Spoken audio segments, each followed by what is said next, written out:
Hello everyone.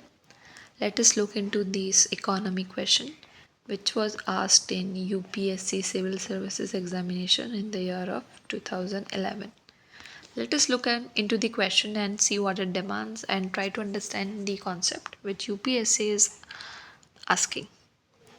So question यहाँ पे options दिए क्वेश्चन ये रहा. So question is saying that which of the above action can help in reducing the current account deficit.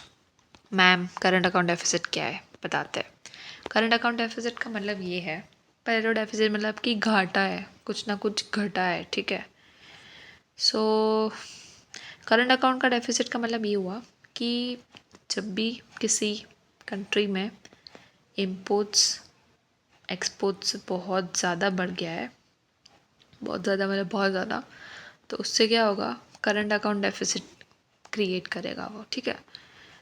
तो इसको ये डेफिसिट को रिड्यूस करने के लिए हम क्या मेजर्स लेंगे. ठीक है. तो इसके ऑप्शंस यहाँ पे दिए हुए हैं. सो पहला ऑप्शन कह रहा है कि हम डोमेस्टिक करेंसी को डी वैल्यू करेंगे. डी वैल्यू करना मतलब सपोज पहले $1 ₹80 था, अब $1 ₹90 है. ठीक है.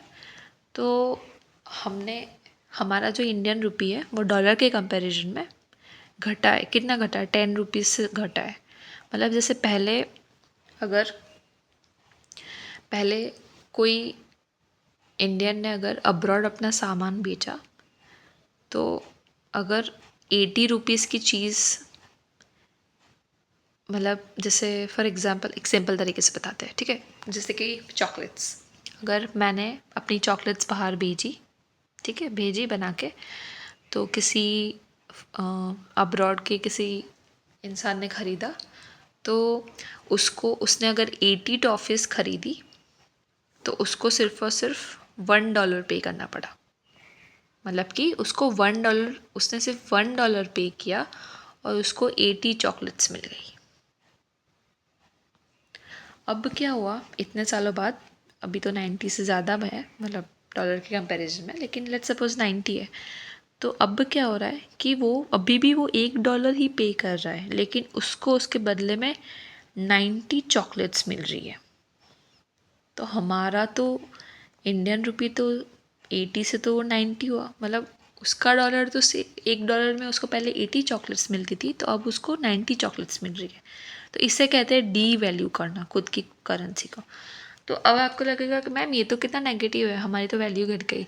लेकिन आप ज़रा ये सोचो, पहले उसको $1 पे करता था तो उसको 80 चॉकलेट्स मिलती थी. ठीक है. अब वो $1 पे करता है, उसको 90 चॉकलेट्स मिलती है. तो उसको चीप कौन सा वाला लगा, पहले वाला ए ऑप्शन या B option? Obviously ma'am B option. ठीक है. तो जब सामने वाले इंसान को कोई चीप चीज़ मिलेगी तो वो क्या करेगा, एक ह्यूमन बिहेवियर है, वो उसको ज़्यादा खरीदेगा. तो दैट मीन्स कि जब भी किसी करेंसी का, डोमेस्टिक करेंसी की डीवैल्यूएशन होगा, तो उसके जो एक्सपोर्ट्स है वो इम्पोर्ट से बढ़ जाएंगे. मतलब कि उसके एक्सपोर्ट्स बढ़ जाएंगे. ठीक है. It would increase its exports. तो हमें तो यही चाहिए था मैम कि हमारे इम्पोर्ट्स बढ़ रहे थे ये करंट अकाउंट डेफिसिट में, तो हमको एक्सपोर्ट्स बढ़ाने थे, तो ये थोड़ा सा बैलेंस आउट हो जाए, मतलब थोड़ा रिड्यूस हो जाए. तो मैम ये फर्स्ट ऑप्शन तो ज़रूर आएगा. ठीक है. सो अभी इसमें देखते हैं. इसमें फर्स्ट ऑप्शन है, फर्स्ट में यस ये है, सेकंड में नहीं, सेकंड में तो है ही नहीं, तो इसको कट कर दो. थर्ड में नहीं मैम, थर्ड में भी नहीं है. तो बचा कौन सा, ए वाला और डी वाला. अब देखते हैं. सेकेंड वाला ऑप्शन पढ़ो, reduction in the export subsidy. अभी जैसे अगर मैं आपको समझाऊँ, तो अभी गवर्नमेंट क्या करते हैं, अपने एक्सपोर्ट्स बढ़ाने के लिए वो सब्सिडी देते हैं.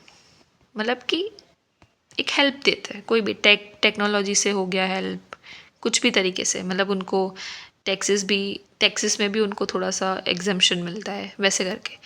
तो हम लोग उनको सब्सिडी दे रहे हैं, जो एक्सपोर्टर्स हैं उनको. क्यों दे रहे हैं? ताकि हमारे इंडिया के एक्सपोर्ट्स बढ़े. तो अगर हम एक्सपोर्ट सब्सिडी को रिडक्शन, मतलब उसका रिड्यूस कर देंगे, तो फिर हमारे एक्सपोर्ट्स तो कम हो जाएंगे. तो हमें तो क्या चाहिए कि हमारे एक्सपोर्ट बढ़ने चाहिए. तो फिर मैम ये ऑप्शन तो बिल्कुल ही गलत है, सेकंड तो आना ही नहीं चाहिए, उल्टा यहाँ पे होना चाहिए कि थोड़ा एक्सपोर्ट सब्सिडी को थोड़ा और ज़्यादा एनहांस करो या कुछ और रैशनलाइज करो, ठीक है। लेकिन यहाँ पे तो रिडक्शन लिखा है, तो मैम सेकंड वाला तो आएगा ही नहीं, तो ए वाला तो वैसे ही कट हो गया। तो मतलब आंसर तो मैम डी ही आएगा। सही कह रहे हो मैम, फर्स्ट 1 और 3 ही आंसर है, लेकिन फिर भी हम थर्ड वाला ऑप्शन पढ़ेंगे। थर्ड वाला ऑप्शन क्या कह रहा है कि adopting suitable policies which attract FDI and FPI FIIs, ठीक है। सो ये कह रहा है कि हम ऐसी पॉलिसीज अडॉप्ट करेंगे, ऐसी पॉलिसीज अडॉप्ट करेंगे जिससे फॉरेन डायरेक्ट इन्वेस्टमेंट्स आ रहे हो।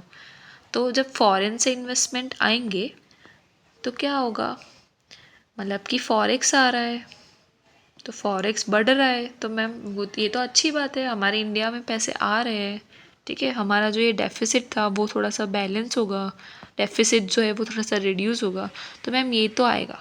तो इसीलिए 1 और 3 ऑप्शन आएगा। Okay, thank you all.